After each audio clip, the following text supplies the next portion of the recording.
Om Swastiastu. Perkenalkan, nama saya Kadadi Wiraksuma dengan NIM 2215101012. Jadi pada video kali ini saya akan membahas beberapa soal terkait materi ruang vektor. Baik, langsung saja kita ke soal. Nah, untuk soal yang pertama, misalkan V itu adalah himpunan pasangan turut-urut yaitu A, B dari bilangan real. Nah, tunjukkan bahwa V bukanlah ruang vektor di atas R dengan penjumlahan dan perkalian skalar yang ditentukan oleh. Jadi terdapat 4 buah aturan. Jadi aturan ini merupakan aturan yang mendefinisikan penjumlahan dan perkalian skalar. Atau secara sederhana, ini merupakan kriteria operasi yang telah ditentukan sebelumnya pada elemen-elemen himpunan. Nah, jadi dari 4 soal berikut, di sini saya memilih soal nomor 2 dan soal nomor 4. Baik, langsung saja kita ke lembar kerja. Nah, jadi diketahui V merupakan himpunan yang terdiri dari pasangan turut-urut yaitu A, B, sehingga A dan B ini merupakan elemen bilangan real. Nah, yang ditanyakan di sini adalah kita diminta untuk membuktikan bahwa V ini bukanlah ruang vektor di atas R atau elemen bilangan real. Nah, sehingga dapat kita jawab. Nah, kita dapat tuliskan terlebih dahulu mengenai aturan yang telah ditentukan sebelumnya. Jadi A, B ditambah C, D sama dengan A ditambah C, B ditambah D. Dan skalar K dikalikan dengan A, B, maka hasilnya adalah A, B. Nah, selanjutnya di sini saya mengambil dua buah vektor, yaitu vektor U dan vektor V. Jadi vektor U sama dengan A, B, dan vektor V sama dengan C, D.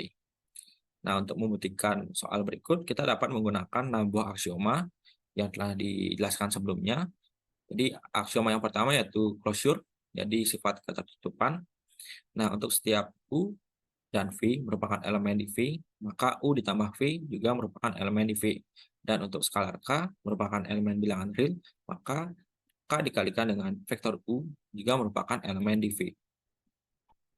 Nah, sehingga kita dapat jumlahkan U ditambah V sama dengan A, B ditambah C, D. Sama dengan A ditambah C, B ditambah D. Nah, masing-masing unsur tersebut merupakan elemen bilangan real. Nah, selanjutnya untuk skalar K dikalikan dengan U sama dengan K dikalikan dengan A, B. Sehingga sesuai dengan aturan yang telah ditentukan sebelumnya, maka hasilnya adalah A, B. Jadi untuk aksioma closure sudah kita lalui. Selanjutnya adalah aksioma komutatif. Jadi untuk setiap U dan V merupakan elemen di V, maka U ditambah V sama dengan V ditambah U. Maka langsung kita dapat jumlahkan U dan V sama dengan A, B ditambah C, D. Sama dengan A ditambah C, B ditambah D. Nah, ini akan sama seperti C ditambah A, D ditambah B. Jadi kita di sini menukar posisi antar elemen. Nah, sama dengan C, D ditambah A, B. Jadi dapat kita simpulkan bahwa U ditambah V, maka hasilnya sama seperti V ditambah U. Jadi ini merupakan sifat komutatif. Selanjutnya untuk asosiatif.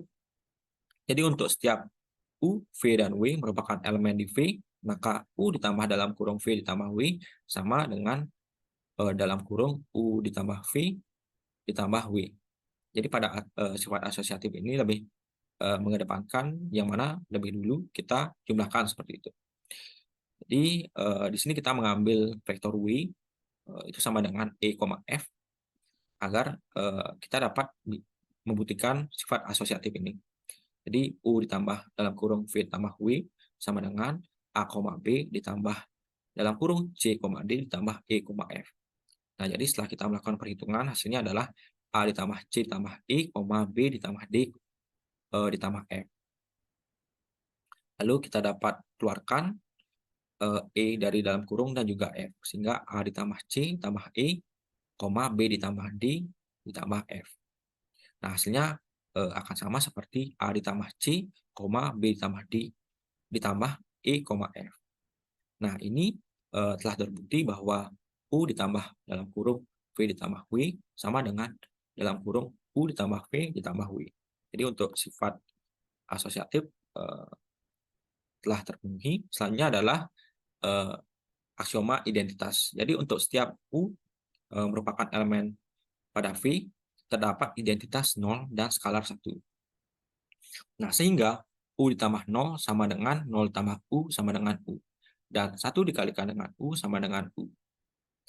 Lalu kita dapat jumlahkan 0 ditambah U, sehingga U ditambah 0 yaitu A, B ditambah 0,0.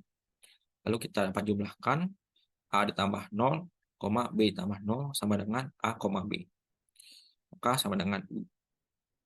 Selanjutnya 1 dikalikan dengan U sama dengan 1 dikalikan dengan A, B. Sama dengan A, B. Jadi penjumlahan 0 tambah U maupun perkalian skalar hasilnya adalah vektor itu sendiri.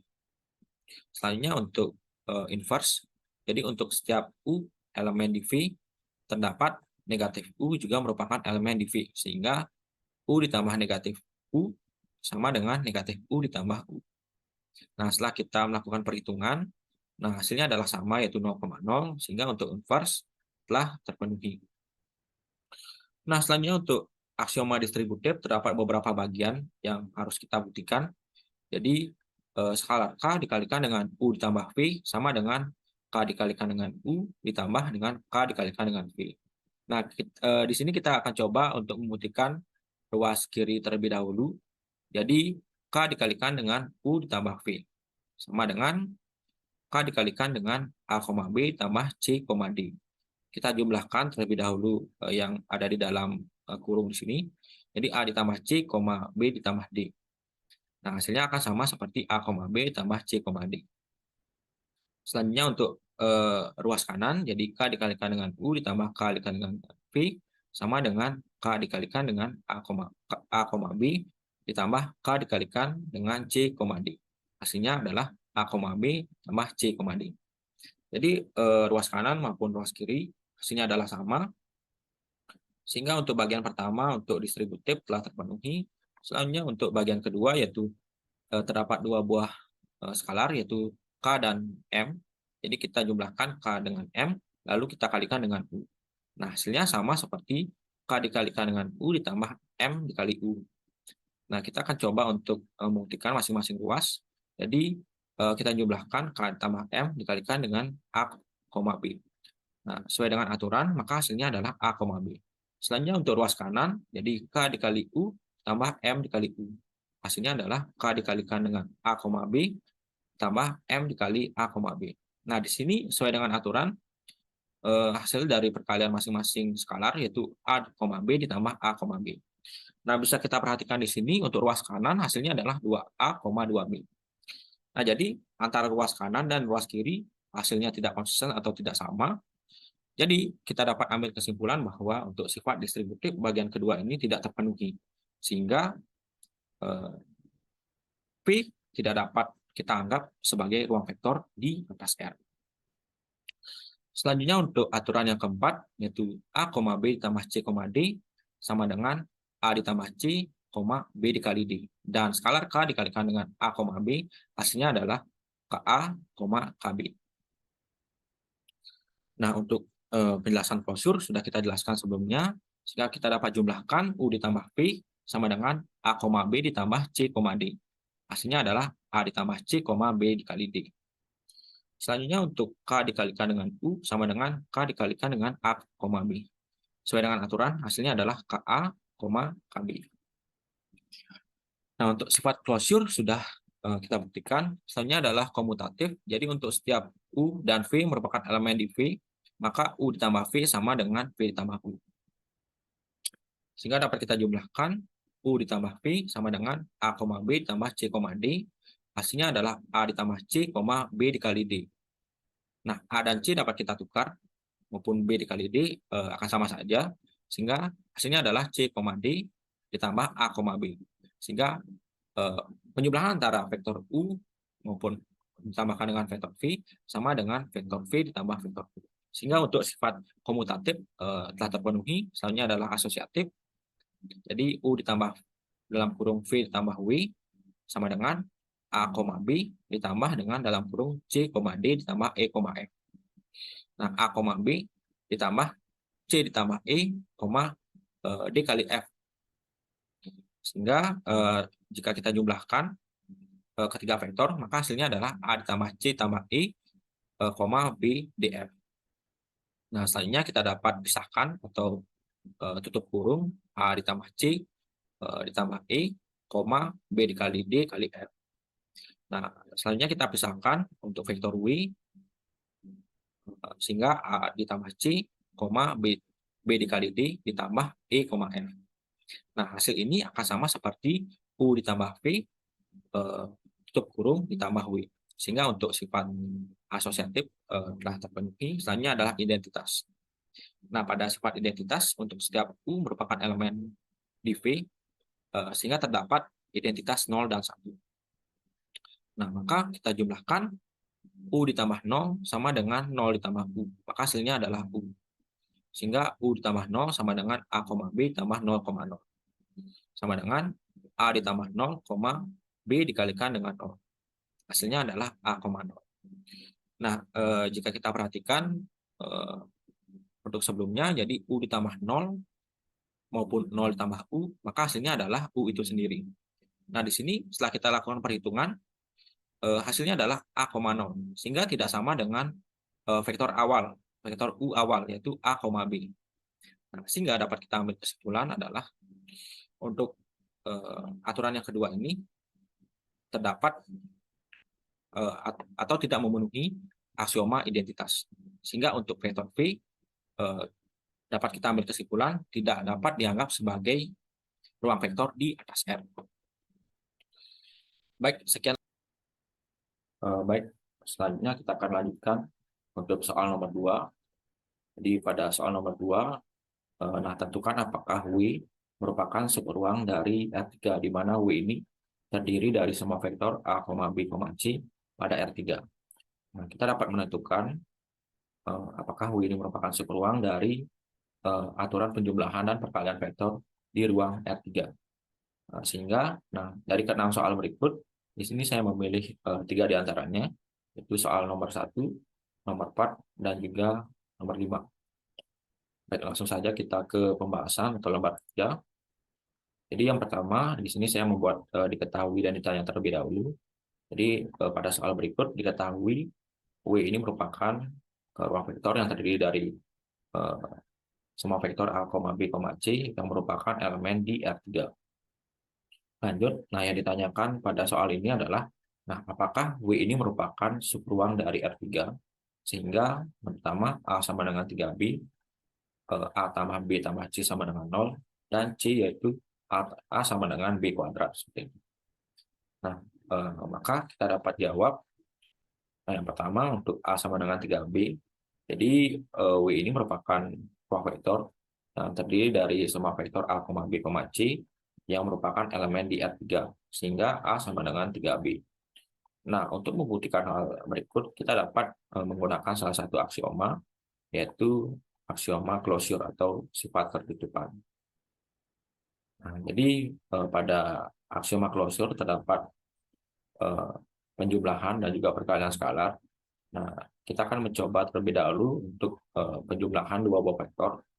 Jadi di sini saya mengambil dua buah vektor, yaitu vektor U sama dengan A1, B1, dan C1, dan vektor yang kedua yaitu vektor V sama dengan A2, B2, C2. Nah, kedua vektor ini merupakan elemen atau unsur di ruang vektor W seperti itu. Nah, karena merupakan unsur di W, maka kita dapat tuliskan bahwa A1 sama dengan 3B1 dan A2 sama dengan 3B2 sesuai dengan kriteria keanggotaan pada soal. Lalu setelahnya kita dapat jumlahkan U ditambah V sama dengan A1, B1, C1 ditambah dengan A2, B2, C2. Sehingga hasilnya adalah A1 ditambah A2, B1 ditambah B2, dan C1 ditambah C2. Nah, setelah kita menjumlahkan dua buah vektor ini, nah bagaimana kita mengetahui bahwa dua vektor tersebut atau hasil penjumlahan dari dua vektor tersebut masih terletak di ruang vektor W seperti itu. Nah, kita dapat menggunakan atau yang memanfaatkan sifat atau kriteria keanggotaan, yaitu kita dapat tuliskan A1 ditambah A2 sama dengan 3 dikali B1 ditambah B2. Jadi komponen pertama sama dengan 3 kali komponen kedua. Nah, lalu bagaimana kita membuktikan pernyataan ini? kita dapat menggunakan pernyataan yang telah kita buat sebelumnya, yaitu A1 sama dengan 3B1 dan A2 sama dengan 3B2. Sehingga A1 ditambah A2 sama dengan 3B1 tambah 3B2. Sama dengan 3 dikali B1 ditambah B2. Nah, sehingga pernyataan di atas dan di bawah karena sama, maka dapat kita katakan terpenuhi. Hanya untuk perkalian skalar, jadi kita ambil misalkan A, B, C yang merupakan elemen di W.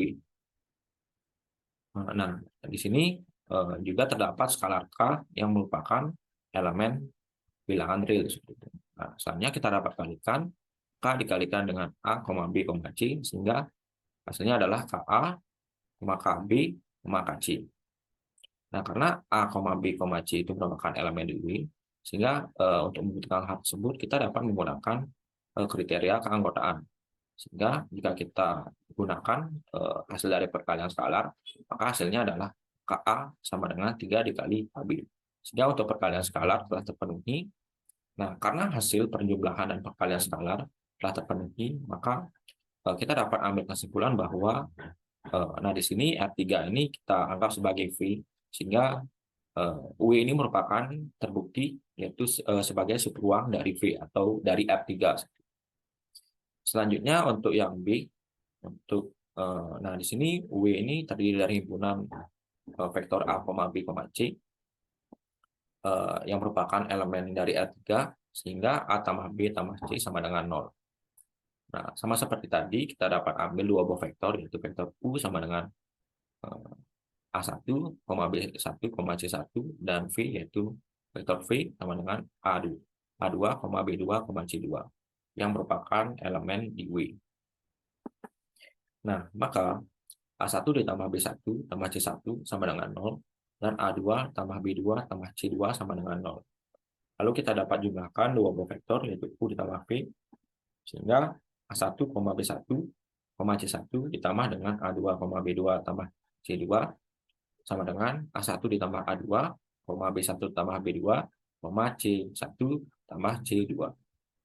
Nah, lalu kita dapat tuliskan sesuai dengan kriteria keanggotaan, yaitu A1 ditambah B1 tambah B2 1 tambah A2, B1 tambah B2 ditambah dengan C1 ditambah C2 sama dengan 0. Nah, lalu kita dapat kelompokkan, jadi A1 ditambah B1 ditambah C1 sama dengan A2 ditambah B2 ditambah C2 sama dengan 0.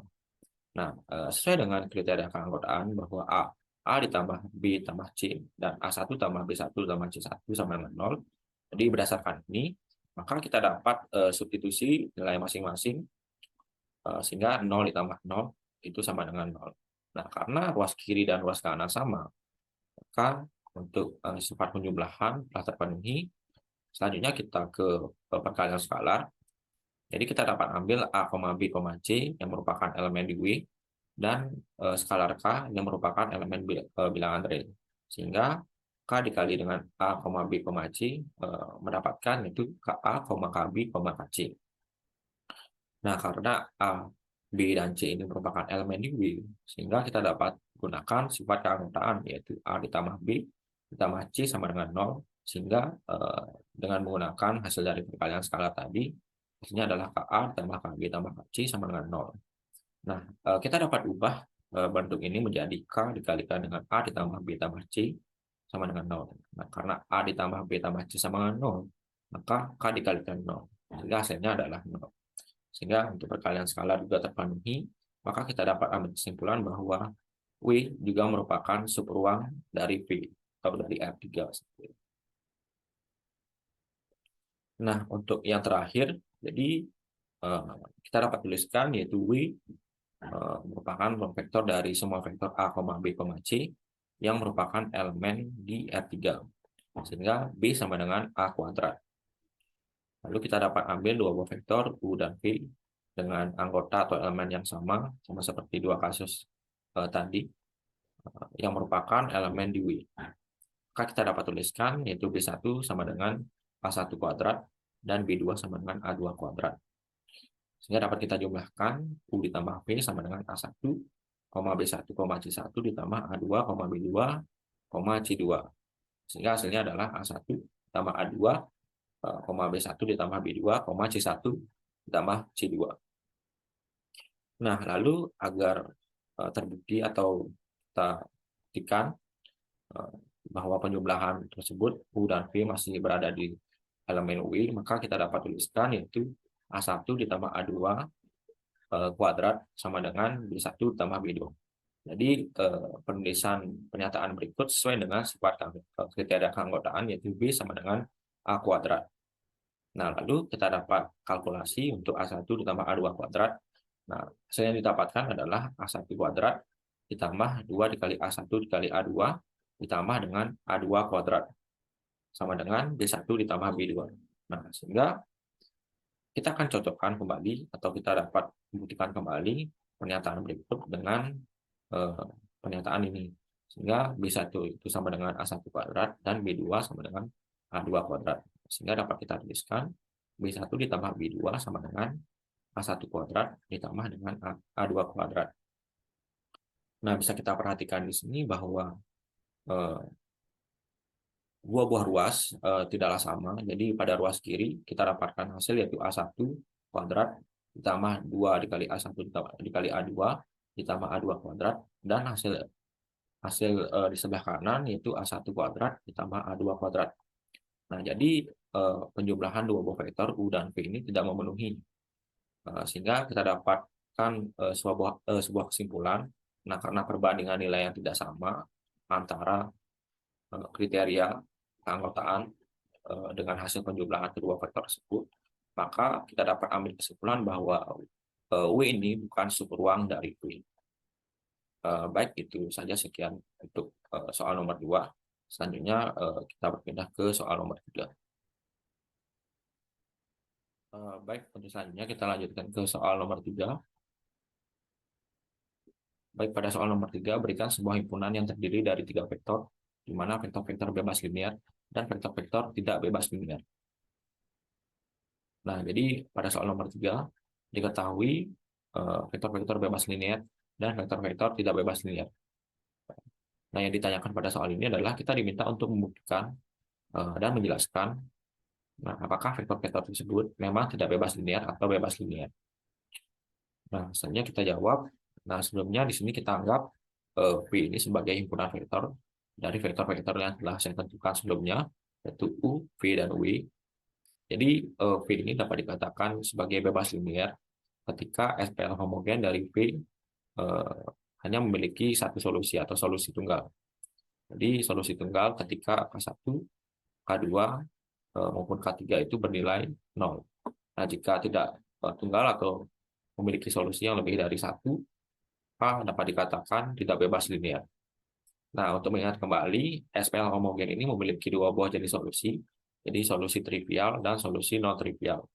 Jadi solusi trivial ketika sebuah SPL hanya memiliki solusi tunggal, jadi K1 sampai dengan Kn itu bernilai 0, dan jika sebuah SPL memiliki solusi yang lebih banyak dari satu atau tak hingga, maka dikatakan solusi non-trivial. Nah, jadi dapat kita katakan bahwa solusi trivial ketika V tersebut bebas linear, dan solusi non-trivial ketika V tersebut tidak bebas linear. Nah, di sini saya menuliskan K1 dikalikan dengan vektor U ditambah K2 dikalikan dengan vektor V ditambah K3 dikalikan dengan vektor W. Itu sama dengan 0. Sehingga bentuk seperti ini akan menjadi K1 dikalikan dengan 1,2,3 ditambah K2 dikalikan dengan 2,3,4 ditambah K3 dikali 3,4,5 sama dengan 0,0,0. Selanjutnya, bentuk ini dapat kita rubah menjadi sebuah matriks, yaitu 1, 2, 3, 2, 3, 4, dan 3, 4, 5. Nah, karena ini berhubungan dengan solusi, maka kita dapat mencari determinan dari matriks tersebut untuk menentukan apakah solusi yang dimiliki dari SPL tersebut adalah tak hingga ataupun unik atau hanya satu. Nah, jadi setelah melakukan perhitungan, determinan dari matriks ini kita dapatkan yaitu bernilai 0. Nah, jadi karena bernilai 0, kita dapat berasumsi bahwa solusi dari SPL tersebut eh, memiliki solusi yang tak hingga atau tidak sama sekali. Namun setelah saya melakukan perhitungan atau beberapa pengamatan, terdapat ketergantungan linear. Jadi vektor UI ini dapat kita dapatkan melalui kombinasi linear dari vektor lain. Jadi UI sama dengan 2U ditambah V. Dan V ini sama dengan W dikurang 2U. Dan U sama dengan W dikurang V dibagi dengan 2. Nah, karena solusi dari SPL hubungan ini tidak satu atau tidak tunggal, maka dapat kita simpulkan bahwa eh, karena determinan yang dihasilkan ini bernilai nol, maka sistem memiliki banyak atau tak hingga solusi. Sehingga dapat disimpulkan bahwa eh, himpunan vektor V atau terdiri dari U, W, V, dan W itu tidak bebas linear atau dependent linear. Nah, untuk selanjutnya, ini merupakan vektor-vektor bebas linear di R3. Jadi kita anggap V ini merupakan himpunan vektor yang terdiri dari U, V, dan Z. Sama seperti tadi, kita dapat kalikan masing-masing vektor dengan konstantanya masing-masing, yaitu K1 dikalikan dengan U ditambah K2 kali V ditambah K3 kali Z sama dengan 0. Sehingga hasilnya akan berbentuk seperti ini. Nah, dari bentuk ini kita dapat ubah kembali menjadi sebuah bentuk SPL. Lalu dari SPL ini kita rubah kembali ke matriks. Ini matriks coefficient. Nah, sehingga dari matriks ini kita dapat tentukan determinan. Nah, setelah melakukan perhitungan, didapatkan determinan dari matriks berikut adalah min 1. Nah, karena determinan dari sebuah SPL itu bukanlah 0, maka dipastikan SPL homogen tersebut memiliki satu solusi tunggal. Nah, agar lebih lanjut lagi, kita dapat mencari solusi tersebut dengan menggunakan metode eliminasi Gauss yang telah dijelaskan sebelumnya. Jadi di sini pada metode eliminasi Gauss ini kita dapat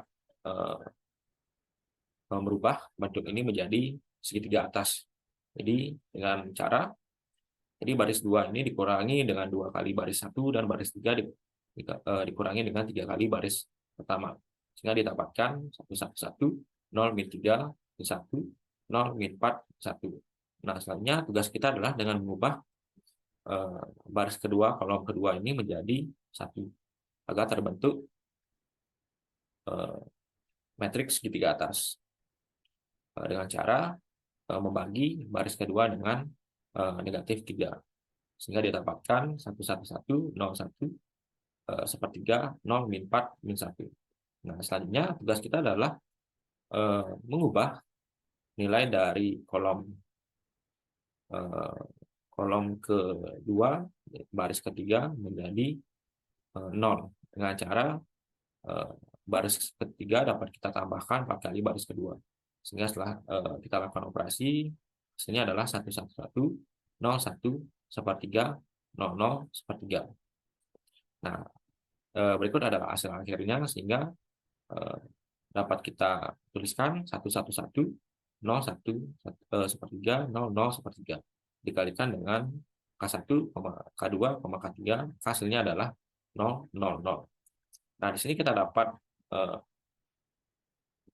lakukan atau tuliskan, sehingga sepertiga dikalikan dengan K3 bersama dengan 0, sehingga K3 bernilai 0.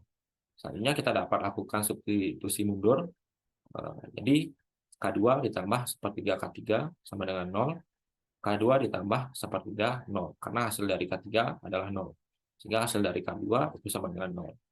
Lanjut, kita akan mencari nilai dari K1 atau konstanta pertama. Jadi K1 ditambah K2 ditambah K3 sama dengan 0, sehingga K1 ditambah 0 ditambah 0 itu sama dengan 0, sehingga K1 sama dengan 0. Nah, sehingga didapatkan nilai K1, K2, dan K3 itu adalah 0, dan sampai dengan Kn itu adalah 0, yang merupakan solusi trivial. Sehingga dapat disimpulkan bahwa himpunan vektor V adalah bebas linear. Baik, sekian untuk soal nomor 3. Kita lanjutkan ke soal nomor 4.